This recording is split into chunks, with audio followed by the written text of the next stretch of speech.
une expérience aléatoire à 2 épreuves, c'est cette fois-ci une expérience dans laquelle on va faire 2 actions. Par exemple, je lance 2 fois de suite le dé. Dans un jeu de cartes, je tire 2 cartes. Voilà des expériences aléatoires à 2 épreuves. Alors, regardons justement comment on utilise ça dans un exemple. Alors, dans une urne, donc une boîte, bien évidemment une boîte opaque, je ne l'ai pas dessinée comme ça pour qu'on puisse voir ce qu'il y a à l'intérieur, mais dans l'idéal, on ne verrait pas ce qu'il y a à l'intérieur. On a 3 boules bleues, 2 boules vertes et une boule rouge. Donc, il faut évidemment que la boîte soit opaque, sinon je ne peux pas parler d'expérience aléatoire puisque je vais choisir la boule et donc je connais la couleur à l'avance. Donc là, imagine qu'on a une boîte opaque et on tire 2 boules successivement, sans remise, j'ai précisé. Ça veut dire que quand j'ai tiré une première boule, je la sors et je ne la remets pas dedans. Et je tire une deuxième boule, d'accord? On peut imaginer très bien avec remise, donc on tire, on regarde la couleur, on la remet dedans, on mélange et on retire. Ça serait avec remise. Nous, on va faire sans.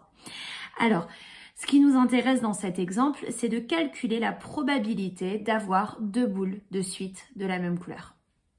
Bien sûr, on a besoin d'un arbre pour faire ça. Il y a d'autres façons de faire, mais l'arbre est quand même la façon la plus rapide parce qu'elle va illustrer toutes les possibilités très rapidement et donner une base pour le calcul très facile. Alors, on y va. Première boule que je tire, j'ai 3 possibilités. Donc, je commence à faire un arbre avec 3 branches. Et donc, les 3 issues possibles, je note B pour bleu, V pour vert et R pour rouge. Et il faut encore que je rajoute les probabilités sur les branches. J'ai 3 boules bleues sur les 6, donc 3 sixièmes, 2 boules vertes sur les 6, donc 2 sixièmes, et une boule rouge sur les 6, donc 1 sixième. Maintenant, il faut que je complète l'arbre pour illustrer le deuxième tirage qui va être quasiment la même chose, hein. On est bien d'accord, sauf qu'il y aura une boule en moins, il faudra bien faire attention à ça. Et là où il faut bien comprendre, c'est comment on organise le schéma. En fait, je vais rester dans le cas où j'ai une boule bleue. Donc, je pars du principe que je suis dans la branche de gauche, celle de la boule bleue. J'ai tiré une boule bleue, je me trouve ici à l'arrivée du B. Dans ce cas-là, pour ma deuxième boule, j'ai 3 possibilités. Donc, bleu, vert ou rouge. On est bien d'accord, si j'ai tiré du bleu, j'ai encore 3 possibilités. Attention, cette fois-ci, je suis dans le cas où j'ai tiré une boule bleue. Ça veut dire que des boules bleues, il n'y en a plus que 2. Et il n'y a plus que 5 boules en tout. Donc, j'ai 2 chances sur 5. J'ai encore toutes les boules vertes, donc 2 chances sur 5. Et j'ai la boule rouge, donc 1 chance sur 5. Je passe maintenant à ma deuxième possibilité. J'oublie ce que je viens de faire là et je passe dans le cas où j'avais tiré une boule verte. Donc, j'ai toutes mes boules bleues, j'ai ma boule rouge et j'ai tiré une boule verte. J'ai toujours encore 3 possibilités, soit du bleu, soit du vert, soit du rouge. J'ai toujours encore que 5 boules. Et par contre, des boules vertes, j'en ai plus que une. Donc, j'ai les 3 boules bleues, une boule verte et une boule rouge sur 5 à chaque fois. Et il me reste à faire la branche de la boule rouge. Alors là, si j'ai tiré une boule rouge, il n'y en a plus. Ça veut dire que j'ai plus que 2 possibilités, donc je peux faire les 2 branches, bleu ou vert. J'aurai encore les 3 bleus et les 2 vertes. Donc 3 chances sur 5 et 2 chances sur 5. Voilà pour l'arbre. Maintenant, il n'y a plus qu'à comprendre comment on calcule la probabilité. Vous allez voir, c'est assez facile à condition de connaître une seule règle. Je considère grand C l'événement obtenir 2 boules de la même couleur. Je le nomme juste pour pouvoir écrire probabilité de C, ce qui est juste plus facile pour moi, pour écrire et plus clair. Donc, il faut que je réfléchisse à quelle est ma probabilité d'avoir 2 boules de la même couleur. Soit j'avais les 2 boules bleues, soit j'ai les 2 boules vertes. Voilà un peu comment je peux schématiser ça sur mon arbre et je vais maintenant écrire ça par quelque chose qui est à mi-chemin entre une phrase et un calcul, vous allez voir.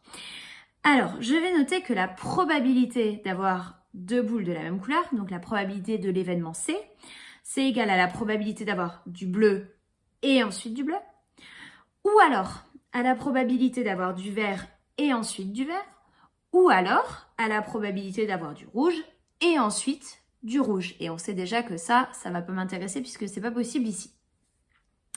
Est-ce qu'on est bien d'accord sur les et les ou qui sont dans cette ligne-là? Il faut absolument que vous soyez convaincus que c'est bleu et ensuite bleu, ou alors vert et ensuite vert, ou alors rouge et ensuite rouge. Et maintenant, il faut savoir une seule règle. C'est que le et, on va le traduire par une multiplication et le ou, on va le traduire par une addition. Mes probabilités sont déjà écrites sur l'arbre et donc je n'ai plus qu'à recopier, à traduire correctement et à finir mon calcul. Et normalement, là, j'ai terminé la partie de réflexion. Il n'y a plus qu'à écrire et à calculer. Donc on y va. Avoir la première boule bleue, j'avais 3 chances sur 6. Le et, je mets donc un fois. Et la deuxième boule bleue, c'était 2 chances sur 5. Le ou, je mets un plus. La première boule verte, c'était 2 chances sur 6. Et donc un fois, la deuxième boule verte, c'était 1 chance sur 5. Ou ensuite, la première boule rouge, 1 chance sur 6. Et la deuxième, il n'y en a pas, on ne l'a pas écrit, c'est évidemment 0. Donc, fois 0. On est bien d'accord, si vous êtes à l'aise, vous avez bien compris. La partie là, on peut la mettre tout de suite entre parenthèses et dire qu'elle n'est pas possible, donc l'ignorer dès le départ. Il n'y a plus qu'à faire le calcul. Alors, 3 sixièmes fois 2 cinquièmes, ça fait 6 trentièmes. 2 sixièmes fois 1 cinquième, ça fait 2 trentièmes. Et 1 sixième fois 0, ça fait 0, je ne le réécris pas. Et là, vous voyez l'intérêt de ne pas avoir simplifié mes fractions. Pourquoi? Parce que j'ai une addition à faire et de fait que je n'ai pas simplifié, elles sont déjà au même dénominateur. Donc, je gagne du temps dans mon calcul. Et donc, c'est pour ça qu'on s'autorise dans les arbres de probabilité à pas mettre au même dénominateur. Donc, j'ai plus qu'à terminer. 36e plus 6 trentièmes, pardon, plus 2 trentièmes, ça fait 8 trentièmes. Là, par contre, je suis à la fin de mon calcul, donc je simplifie ma fraction. Ça nous donne donc 4 quinzièmes. Et là, j'ai une fraction irréductible. Je m'arrête là. J'ai pas besoin d'aller chercher la valeur décimale ni le pourcentage si on me le demande pas. Voilà. N'hésitez pas à regarder une deuxième fois pour bien comprendre, à le faire par vous-même en cours de route aussi pour être sûr d'avoir compris comment on schématise tout ça. Et puis, bon courage pour les exercices.